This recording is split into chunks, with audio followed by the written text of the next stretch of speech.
Hi, this is MTB214. Thanks for coming to my channel. Thank you to the new subscribers. Subscribe, comment, like, all the YouTube rigmarole.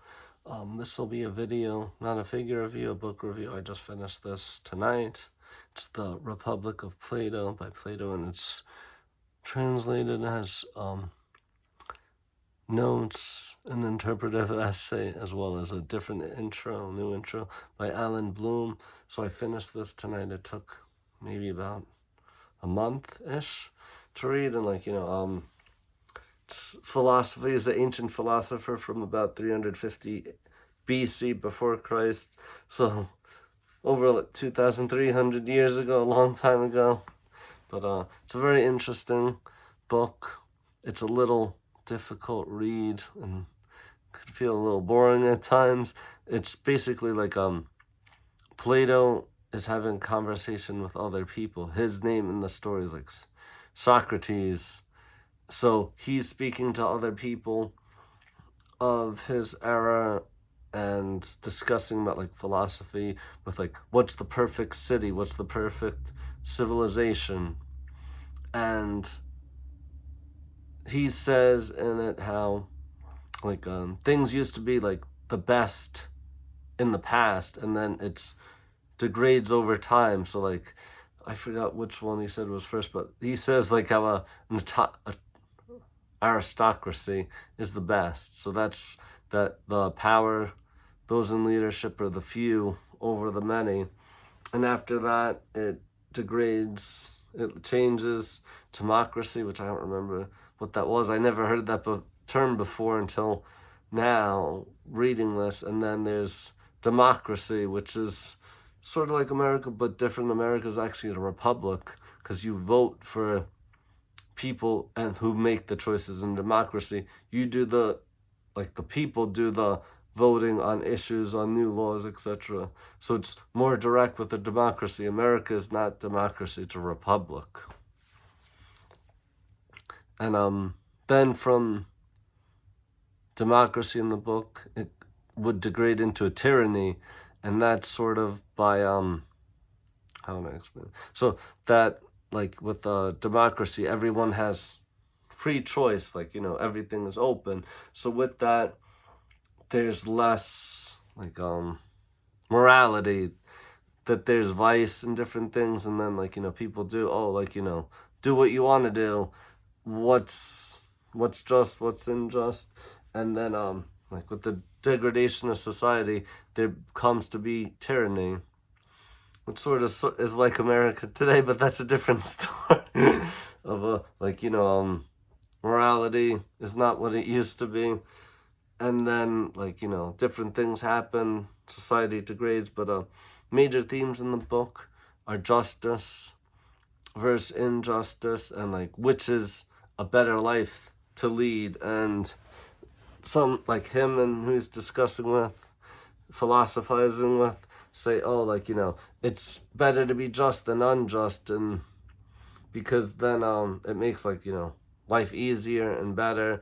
But the unjust man, you may get wealth in the short term, get rich, but over the long term it's not good. And also that you always have a desire, insatiable desire, the unjust man. So you're always going for more and more and more, and you're never really getting satisfied. A philosopher is sort of the opposite. They their hunger is for knowledge and wisdom, to learn, know about everything. But they use that for good. They don't really care about getting rich and money and things of the world. It's more sort of stoic, that okay, not really showing emotion. And he goes in the book to say that philosophers should be the kings, the ones in charge, because they're not tempted by worldly wealth, but they want to justice and virtue, not vice and injustice. But the problem is they don't really want that added responsibility. And the people back then didn't really want a philosopher as a king. They thought they were lazy and not doing anything productive in a way. labor-wise. So it's sort of like a utopia, like it's nowhere. It's impossible situation to get then. So, but it would be like the perfect society, perfect civilization. Another theme in the book was about those who do the work, like a doctor or an artist, what have you, that they're actually like know the work and do it.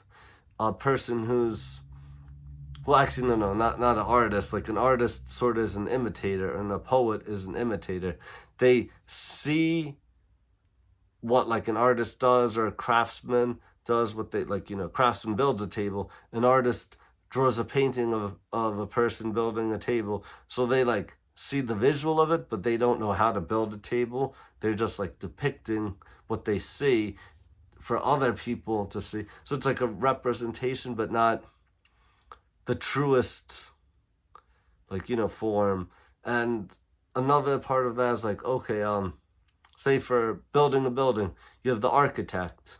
The architect is the brain that they draw out the designs and see everything so the building will stand and not collapse. And then there's the contractor. He gets all the supplies and the workers. He's like the manager, gets everything set up to build the building, like, oversees it, that everything's going well. And then you have the workers. They're doing the manual labor to, with the 2x4s, what have you, to put the building together, and the plumbing and electrical, all that sort of thing. In modern times, they didn't have that stuff back then. Well, there was heating in ancient Rome, probably in Greece too, but don't quote me on that. But I know in the ancient Roman Empire they had heated rooms and baths, etc. So this was an interesting book. I definitely would suggest like give it a listen, get a different point of view. It's a classic. I've read a few other like ancient Greek writings, the Oedipus cycle, which is right there, and the Odyssey as well. And there's the movie of the Odyssey. There's more than one movie of that. So if you wouldn't want to read it, could watch it. For the Republic of Plato, you could listen to that from LibriVox, like LiBroVox, which is a free app, and they have all different books, older books that are like out of copyright that you can listen to for free. So that's like something you could do while driving or like, what have you. But it's definitely an interesting read.